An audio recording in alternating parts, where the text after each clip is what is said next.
What happens when a scientist from a futuristic world reincarnates in a world of magic and knights? An awesome main character. That's what happens. A scientist's goal is to explore the secrets of the universe, and this is exactly what Link sets out to do when he is reincarnated. Now, I'm going to go over what I think some of the appeals of this book are, some of its downfalls, who this book is for, who it's not for, how long it is, because this book is very long. I think as of current, it is spanning 1,201 chapters. So it's a very long book, and it's split over 6 volumes. I think this book in of itself is kind of a critique of typical power fantasy, typical Wuxia, Xianxia, don't know if I said that right, but of your typical formula of cultivation and power fantasy books. The main character's name, Leylin, it's kind of a play on Linley, from what I understand, and that's the main character from Coiling Dragon. So it feels like this entire book is sort of a response, almost, or a criticism of the typical fantasy genre, which I love. It's definitely not for everyone. I think the main character of this book is very edgy. He is very dark. He's very calculating. I think the main thing I can preface this is saying that the main character is not a good person. He is a scientist, and as the synopsis implies, he's dark, he's cold, and he's calculating. I think that scientific aspect is what could put somebody off the book entirely, but it's also one of the major appeals of Warlock of the Magus world, and I'll go into that a bit deeper. I think immediately what grabbed me when I first read this book way back, I was a teenager, of course, it's the way that Leylin is a scientist really fits, and it's really perfect for power fantasy.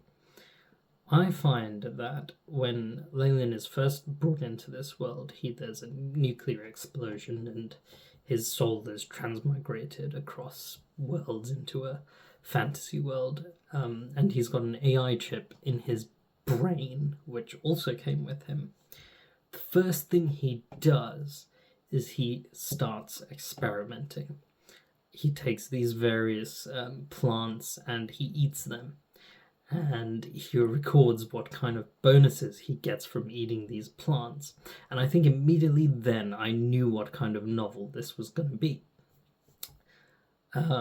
Some people I've read think that's very stupid, because what scientist would go out and eat random mushrooms and stuff? And they're probably right.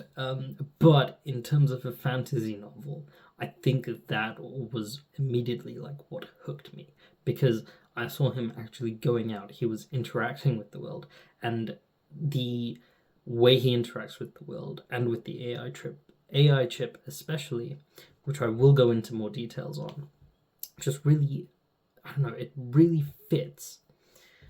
Now, again, his personality is calculating, he's cold, he does not care. He is not a morally grey protagonist, he is a morally black protagonist. He will cross anyone and he will kill anyone. He will do whatever it takes as long as it gets him to his goal, whether that's manipulation, whether that's murder, whether that's anything. Morals do not exist in this book. There are no good people in this book. Everybody is either hopelessly naive or they are terrible in some way, shape, or form. So I think that's another thing that will turn a lot of people off, is that if you're looking for something with a sort of a good protagonist or somebody who makes the world a better place, this book is not for you. This book is purely indulgent and purely power fantasy. And I think in power fantasy, and this is something that makes it kind of work, a lot of characters have a very static arc when it comes to power fantasy, and it's never really the characters themselves that change, but the world around them.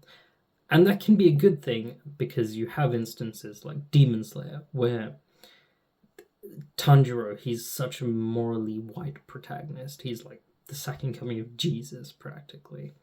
And he changes the world around him. He changes the demons. He changes himself. In Warlock of the Magus world, Leyland is somebody who is completely black, and he does change the world by making it way worse than it already is. He's probably the worst thing that ever happened to that entire universe. And he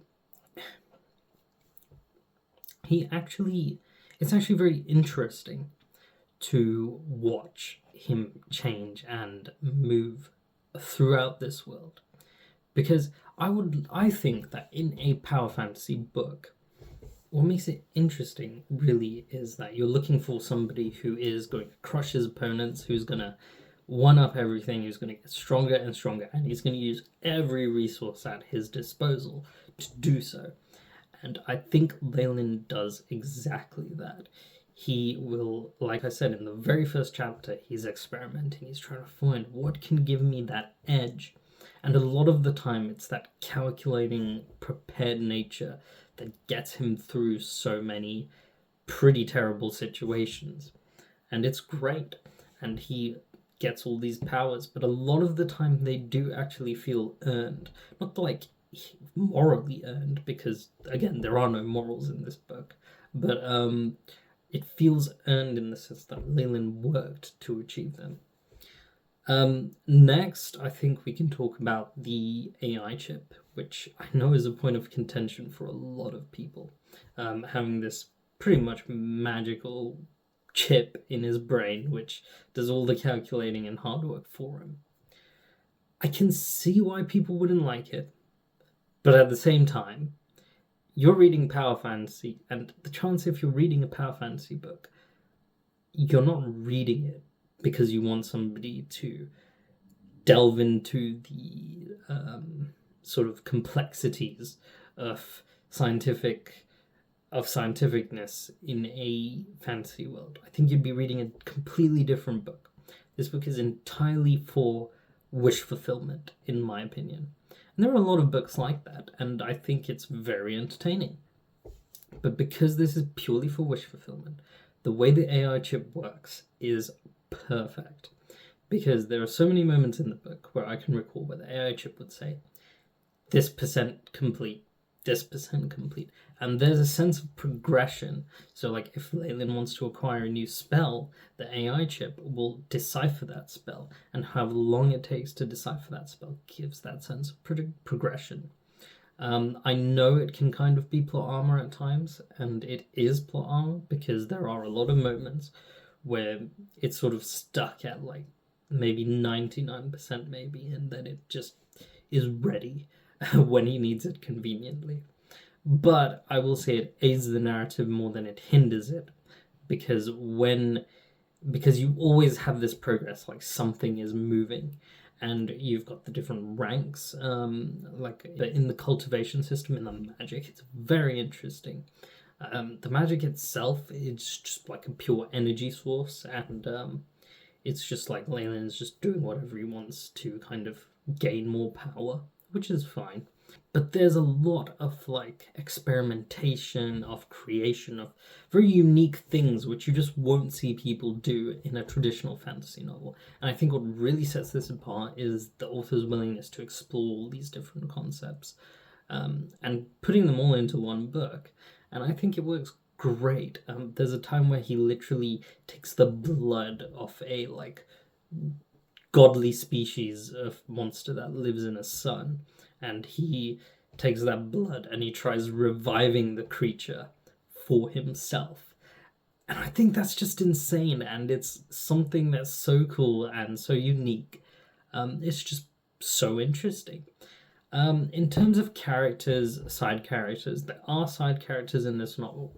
However, you cannot read this for the side characters. All the side characters at some point do get left behind. It is power fantasy. Leyland does not care about anyone. He only cares about himself. He barely cares about his own sons.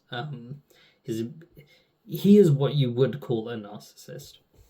And anybody who's a side character is either going to get killed to end their arc, or probably just going to get left behind. They're not that important. One of the other strengths I find of the author, the plagiarist, as he goes by, is that he knows how to write a story. Now, I know people won't agree with me, but I think one of the earlier arcs is when... So Leyland goes on to... He's basically in this city or some kind of place, I can't remember entirely. But he has this plan because he wants to gain the magic powers of fate. And to gain the magic powers of fate, you need to use somebody who has been blessed by fate, right? So what Leyland does is he goes out there and he puts out these traps, which is very hilarious. I won't spoil how he does it. Sort of accompany all these characters who should be affected by fate. And he writes a story almost around them. And the author switches perspectives to these side characters. And they go on this journey. And you kind of entertained watching these side characters do these things. And they're going through almost like what's like a pretty decently written hero story. And it comes to a fulfillment. And then Leyland comes in and he just steals it all for himself. And I thought that was brilliant, the way the author executed it. And there are two main moments in this book. One that was somewhere near the beginning, somewhere like mid. And one that's towards the very end. And the very end one, he brings that same magic back. And I think it's so good. The ending, I won't go into too many details about the ending, but I think it's a very satisfying ending. It didn't leave me wanting a lot more.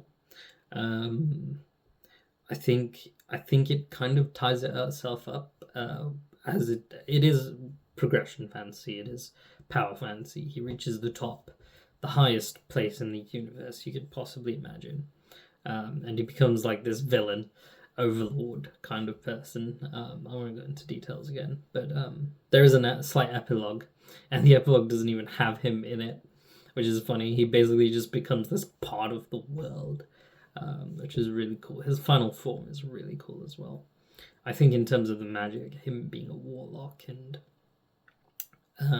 gaining these powers, which are very unique and have their own way of developing, it just enriches the world so much. And I think that is the next strength of this novel, is the world building.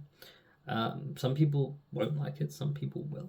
But there is so much detail in this world building.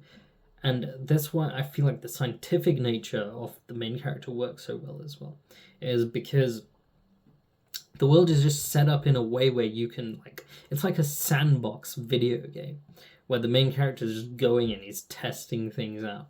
Like with those herbs and stuff that in the very first chapter, he's just going in and all these different things which he can just play with, and it feels very fun. I don't know how to explain it. It's he's not a good person. He's doing terrible things to everyone. But it's fun, and he's having fun. And I think as an edgy teenager, when I read that book, I just was so entertained, because I thought, no book have I seen go into it the way it does. And I think him being a villain, in a sense, actually works, because if you, again, like when I think of power fantasy, right, it's all about power. And you know, it's basically, it's just wish fulfillment. It's designed to make you feel like, you know, it's designed to make you feel like that person who can overcome anything, right?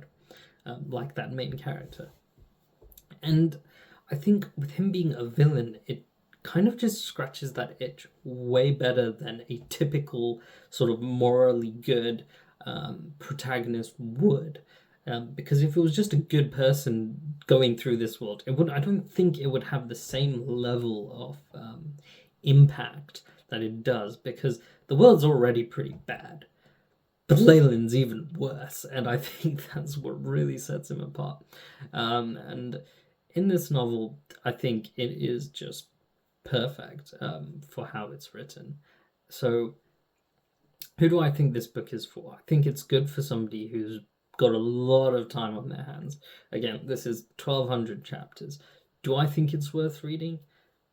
That's entirely up to you, because you could always try it out. I believe it's available for free on Works Your World, but you could always try it out. The thing is, when I started reading, I was just hooked, and it was something that it's just a page turner. You keep going and you keep going and you keep going. If you have a lot of time to kill, this is a book to sink your teeth into.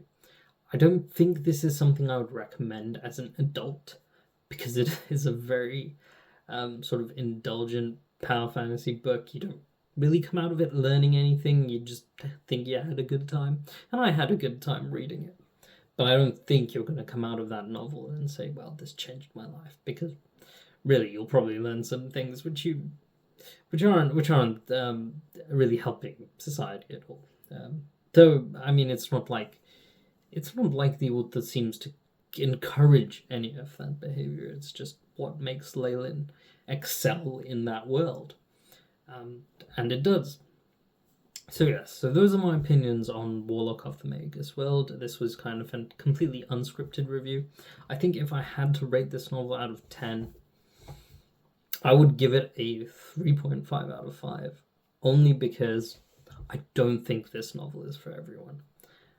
And it's well written and it's definitely enjoyable, but I think that it doesn't really teach you anything useful, which is part of why I think books exist. I think purely as entertainment value, this book is fantastic. So if you've got time to kill, it's worth reading. But if you're looking for something that will sort of emotionally fulfill you, something that will change how you think about something, that will give you a different perspective, this book is not going to do that. But it's a really fun read. So those are my opinions on this novel. I thank you for watching this video. This is the first time I've recorded anything. So I hope you've enjoyed this video. If you do like it, please make sure to subscribe, hit that like button, and I will see you in the next video. Thank you.